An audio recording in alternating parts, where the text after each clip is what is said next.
माझ्या जीवनातला दिवस गोड झालेला आहे। पानाई माता रडते।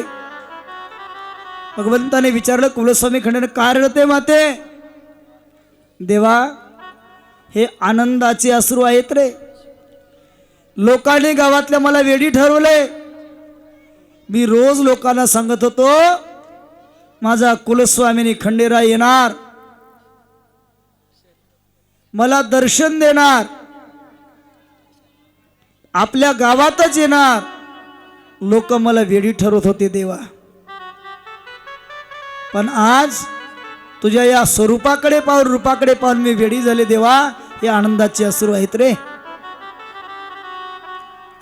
भगवंताने सांगितलं पालाई माता कळते मला, मी तुझ्या गावात आलोय, तुझ्या घरी आलोय, तुला दर्शन दिलं, पण लोकाला वाटलं हे सगळं खोटं आहे, लोक विश्वास ठेवणार नाहीत, तुझ्यावर लोकांचा विश्वास बसणार नाही। पालाई माते तुझा अशा प्रकारचा या समाजाचा तुझ्यावर विश्वास बसावा याकरता मी माझ्या शरीराला एक नाव धारण करतोय। आतापर्यंत मला जेजुरीचा खंडोबा म्हणत होते, कोणी मल्हारी मार्तंड म्हणत होतं, पण आजपासून या शरीराला नाव धारण करतो। आजपासून लोक मला पालाईचा खंडोबा, पालीचा खंडोबा म्हणून ओळखतील।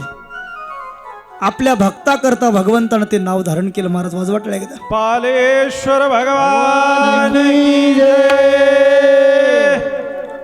पण तरीही पालाई माते तुझ्यावर समाजाचा विश्वास बसणार नाही, म्हणून या तुझ्याच गावामध्ये पालीचा खंडोबा या रूपाने मी अवतार घेतोय।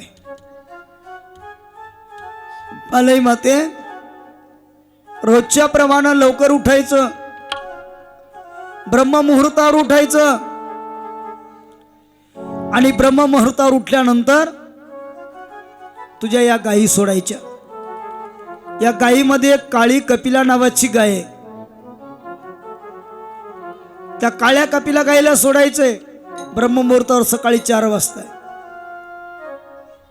रोज तू अशा प्रकारची पुढे जात होती, सगळ्या गायी तुझ्या पाठीमागे येत होत्या। उद्या तू पाठीमागे राहशील आणि काळी कपिला गाय तुझ्या समोर जाईल। ही रस्त्याने जात असताना ज्या डोंगरावर गाय थांबल तिथंच अशा प्रकारचं मी प्रगट होईल असं वचन दिलं। भगवान खंडेराय त्या ठिकाणी निघून गेले। रात्र चिंतनात गेली पालाई मातेची। तेवढ्याच कोंबड आरवलाय, कळालं ब्रह्ममुहूर्त झाला। त्या काळ्या कपिला गायला सांगितलं ग, रोज तू माझ्या पाठीमागे येत होतीस, आज मी तुझ्या पाठीमागे येणार आहे, तू पुढे चल, जिथं तू थांबशील ना तिथं माझा खंडोबा प्रगट होणार आहे। त्या काळ्या कपिला गाईचं बिरड सोडलं, काही हे बिरडे फेटेल, काही तो स्वामी भेटेल, युगावणी वडील निमिषवाणी ज्ञानोबाराय म्हणतात, या संसाराचं बिरड कधी सुटल आणि कधी त्या परमात्मा असणारा भेटल। शूटिंग चालू आहे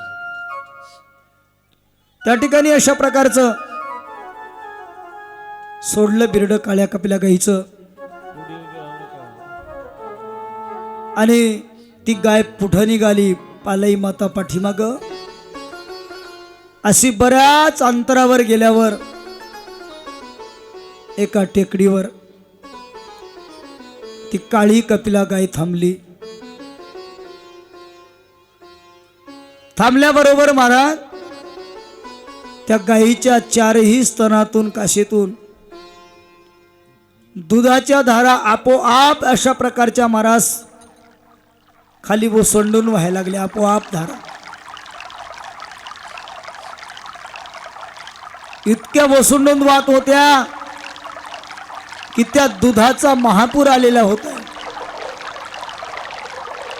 सकाळची 6ची वेळ, सूर्योदय झालेला आहे. एका गाईच्या स्तनातून एवढं दूध वाहत आहे.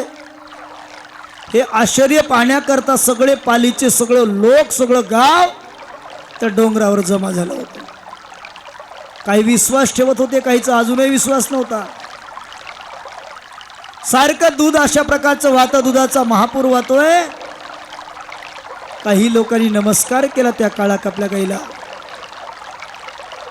अरे गाईला दूध किती असते? 3-4 लिटर जास्तीत जास्त. जर्सी असली तर 20-25 लिटर. जर्सी नव्हती ना महाराज. जरशा गाईचा दुधाचा चहा पिला की तुमचा रविवार बाटलाच म्हणा. पुन्हा ते रविवार कोण्याच दुधानं शुद्ध होत म्हणून पीत जाऊ नका. लक्षात ठेवा, काळा चहा प्या पण जरशा गाईचा दुधाचा पिऊच नका. लय वाईट आहे महाराज. ते ब्रह्मदेवाची सृष्टी नाही, ते रागिष्ट विश्वामित्राने केलेली प्रतिसृष्टी आहे. दुधाच्या धारा व्हायला लागल्या. गावकरी आले. पालाई मातेने सांगितलं, याच जागी माझा खंडोबा त्या ठिकाणी एक, याच जागी. काही लोक गावामध्ये गेले. काही कुदळं फावडी देवाला वर काढण्याकरता आणली. पालाई मातेने हात जोडले, बाबा तुमच्या पाया पडतो रे, माझा खंडोबा आहे बरं याच्या खाली, नका माझ्या देवाला शस्त्रास्त्र लावू. काही लोकांचे पाय पकडले, बाबा तुमच्या पाया पडतो रे, नका देऊ माझ्या देवाला शस्त्र लावू. तुम्हाला माझ्या देवाला काढता येत तसं बाजूला तुम्ही बाजूला व्हा, मी स्वतः जाते ना माझ्या देवाला वर काढते. महाराज 95 वर्षाची माझी पालाई माता डगडग मला हाणायला लागली. हातात पायात शक्ती नाही. कुठून देवानं बळ दिलं? सगळ्याला बाजूला केलं. महाराज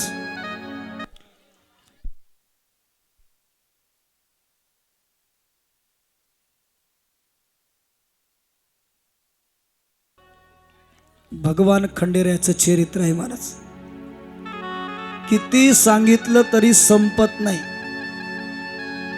सांगणारा एक दिवस संपल, चरित्र तसंच राहत. मी सगळ्याच कथा करतो महाराज. भागवत करतो, रामायण करतो, शिवपुराण करतो, देवी भागवत करतो. पण खंडोबाच्या कथाही बऱ्याच केल्या, पण ह्या कथा कमी होतात महाराज. भागवता, रामायणा, शिवपुराणासारखे जास्त होत नाही. होतात, बऱ्याच केल्या. आता तुमच्यातली कथा झाली की 3 तारखेपासून सवण्याला श्रीमद भागवत कथा आहे. 3 ते 9. 9 तारखेपासून 16 तारखेपर्यंत सावळेश्वरला भगवान शंकराचं शिव महापुराण आहे. 17 तारखेपासून 25 तारखेपर्यंत पंढरपुराकडे महाराज देवी भागवत आहे. पुन्हा गुढी पाडवा ते रामनवमी पर्यंत नांदेडला रामकथा आहे. हे चालूच राहणार आहे. मधातही 4-5 कथा आहेत. पण खंडोबाऱ्याची कथा विशेष आहे महाराज. पालाईनं सगळ्याला बाजूला केलंय. कुठून बळालं काय सांगाव तिला? स्वतःच्या हाताने तिने भूमी उकरली, माती बाजूला केली. आज भगवंताचं प्रगटीकरण होणार. डोळ्यातून अश्रूच्या धारा वाहू लागल्या. हळूहळू हळूहळू माती बाजूला केली आणि त्या ठिकाणी एक नाही 2 शिवलिंग प्रगट झाले. 2. पालाई मातेनं सर्वांनी गजर केला. बोली पालेश्वर भगवान की जय. सगळ्यांनी मोठ्यानं गजर केला आणि सगळ्या लोकांना सांगितलं, अरे जिला आपण हीन म्हणून हिनवले, जिला आपण वेडी म्हणून समजले, त्या पालाईनं एक नाही 2 शिवलिंग आपल्या गावात आणले. एकदा तिच्या नावानं गजर करा ना. आणि सगळ्या गावकऱ्यांनी गजर केला. आजपासून खंडोबा आहे. पण कोणता खंडोबा? पालीचा खंडोबा म्हणून सगळ्यांनी मोठ्यानं गजर केलाय. आणि आज लोकांना कळले की काय तिची भक्ती होती. तिने एकदा हात जोडले आणि सांगितलं, देवा अरे मला असं कळालं रात्रपासून तुझ्या लग्नाची तिथी निश्चित झाली. पौष पौर्णिमेला लग्न होणार देवा. देवा जेजुरगडावर यायला माझी ताकद नाही रे, मी येऊ शकत नाही देवा. पण माझी एक इच्छा आहे देवा की माझ्या डोळ्याने तुझं लग्न पाहावं. भगवंता मला दिव्य दृष्टी दे. देवाने पालेला दिव्य दृष्टी दिली आणि तिने सांगितलं, देवा माझी एक इच्छा आहे रे, याच आमच्या पाली नावाच्या गावात तू लग्न करावं आणि माझ्या डोळ्याने तुला अशा प्रकारचं बघावं. माझ्या डोळ्याने रे देवा. ही भक्ताची इच्छा भगवंतानं जाणी सांगितलं, पालई माते तुझी इच्छा आहे ना माझं लग्न बघायची. माझ्या लग्नाची तिथी निश्चित झाली. लग्नाचं ठिकाण सांगतोय. आज माझं लग्न याच पाली गावात होणार. याच त्याप्रमाणे आपल्याही खंडोबाचं लग्न याच पळसा नावाच्या गावात बिरोबाच्या टेकडीवर सुंदर थाटामाटात पार पडणार आहे. लग्नाचं अशा प्रकारचं महाराज स्थळ निश्चित झालंय. तिकडे जेजुरी गडावर लग्नाची लगीन घाई सुरू झाली. आपली घडीत पुढं पुढं सरकते. लग्नाची लगीन घाई सुरू झाली. खंडोबाऱ्याची हळद दळायची. पण दळण्याकरता 7 महिला लागतात. आता गडावर कोणीच नाही ना. हेगडी प्रधानाकडे पाहिलं. प्रधानजी हळद दळण्याची व्यवस्था आमच्या लक्ष्मी मातेला बोलवा ना वैकुंठाहून. म्हणले प्रभू ती व्यवस्था झालेली आहे. लक्ष्मी माता आता 5 मिनिटात येतीलच. निघालेत वैकुंठाहून. लक्ष्मी माता त्या ठिकाणी अशा प्रकारच्या निघालेल्या आहेत. थोडा वेळ गेला की लक्ष्मी माता आल्या. सांगितलं प्रभू कुलस्वामी खंडेर लक्ष्मी माता गडाच्या पायथ्याशी आल्या. सांगितलं प्रधानजी त्या तुमच्या जरी अर्धांगिनी असल्या धर्मपत्नी असल्या तरी त्या लक्ष्मी माता आमच्या भगिनी आहेत, आमची बहीण आहे. तिचा मान सन्मान करा आणि तिला ऐश्वर्यात आमच्या गडावर घेऊन या. प्रधानजीला आज्ञा केली. काही सेवक गेले आणि गडाच्या ऐश्वर्यात महालक्ष्मीला गडावर आणलेलं आहे. आता जिथं लक्ष्मीच प्रगट झाली तिथं काय कमी आहे. हळद दळायची. दळण्याकरता 7 महिला लागतात. एकटीच लक्ष्मी आहे. सांगतो थांबा गर्भ करू सांग.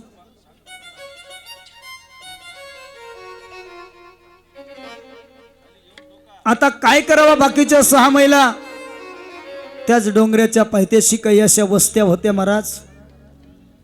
त्या वस्त्यावर महालक्ष्मी माता गेली आणि त्या वस्त्यामधून लक्ष्मी नावाच्या 6 महिला निवडल्या.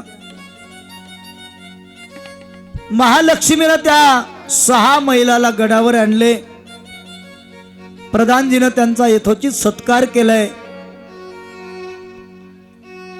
महालक्ष्मी मातेनं सुंदर असं ते महाराज जातं सजवले. दोन्ही खुंटे त्याचे व्यवस्थित केले. गडावर अशा प्रकारचं त्या ठिकाणी जातं आणण्यात आले. व्यवस्थित सजवले. आता खंडोबारायाच्या लग्नाची हळद दळायची. हळदीचे खोंब आणण्यात आले. महालक्ष्मीने सांगितले आपल्या देवाची खंडोबारायाची हळद आहे. खंडोबारायाची हळद आपल्याला दळायची आहे. पण मुकाट्यानं दळायची नाही. शांत बसायचं नाहीये.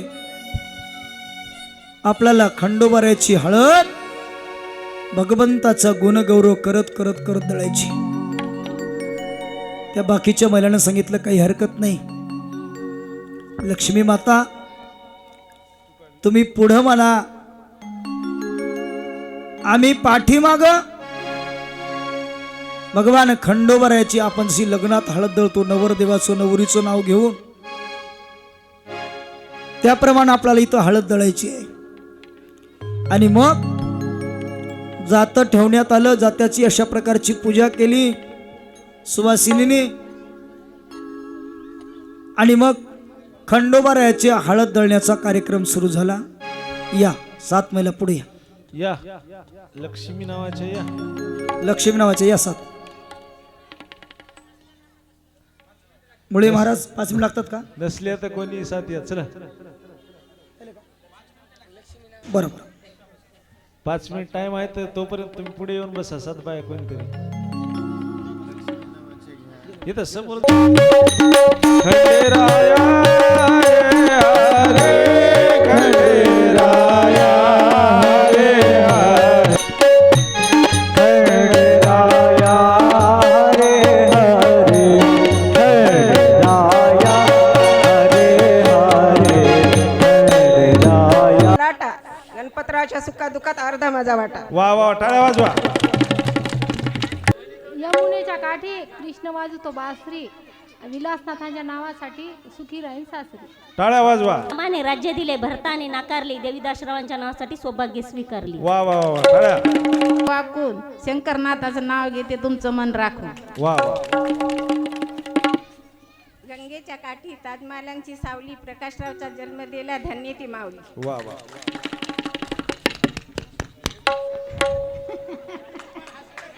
हा यजमान यजमान. बर्फाचे खडे गुणवंतराव नायकाचं नाव घेते खंडोबाच्या पुढे. वा वा वा वा सुंदर. बेटाला केसरी दीपक पाटलाचं नाव घेते सुखी यशस्वी. जवळ माईक धरून बोला. कोण राहिले? काचाच्या गिलास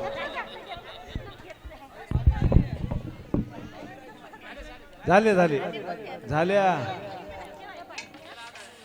चला दळण दळा एखादी ओवी म्हणा दळताना.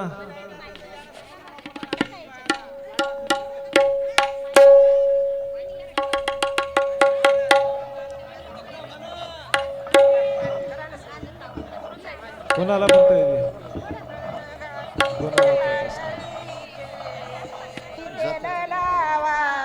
हो म्हणा. जात्याच्या मुखी घाली तेचे दाने, जात्याच्या मुखी घाली ते मोत्याचे दाने,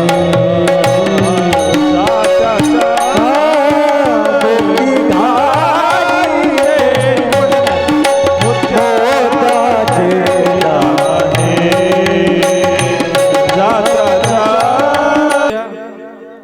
लावायचे वधूवराला काढून घ्या. काढून घ्या. पौष पौर्णिमेच्या दिवशी दुपारी 3:30 कार्यस्थळ पळसा या ठिकाणी बिरोबा देवाच्या धर्ममंडपामध्ये संपन्न होणार आहे. आजूबाजू बसलेल्या पाहुणे मंडळीला विनंती आहे, ताबडतोब लग्न मंडपात येण्याची कृपा करावी. सर्वांना अक्षता पोहोचतील याची दक्षता घ्या. पाळणी करता समोर यायचंय. सुंदर असा